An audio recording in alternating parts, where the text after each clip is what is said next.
എന്താണെന്ന് പറഞ്ഞാൽ ഇപ്പം മോഹൻലാൽ ഒരു സിനിമയിൽ അഭിനയിക്കുന്നു എന്ന് പറഞ്ഞാൽ ഈ നിർമ്മാതാവിനെ സംബന്ധിച്ചിടത്തോളം തിയേറ്ററുകാർ പണം കൊടുക്കും, പലിശക്കാരൻ പണം കൊടുക്കും, വിതരണക്കാരൻ പണം കൊടുക്കും.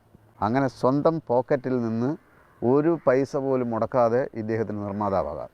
പിന്നെ പടം ഇറങ്ങുന്നതിന് മുമ്പ് തന്നെ ചില കളികളുണ്ട്.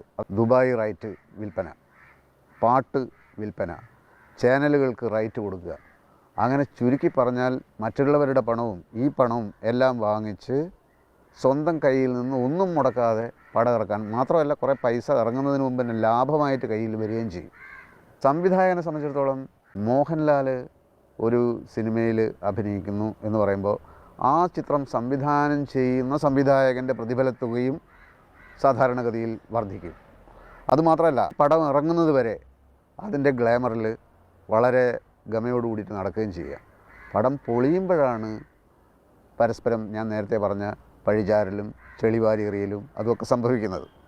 പടം എന്ത് കുന്തമായാലും എനിക്കെൻ്റെ പ്രതിഫലം തെറ്റാതെ കിട്ടിയാൽ മതി എന്ന് മോഹൻലാൽ ചിന്തിക്കുന്നുണ്ടോ എന്നെനിക്കറിയില്ല.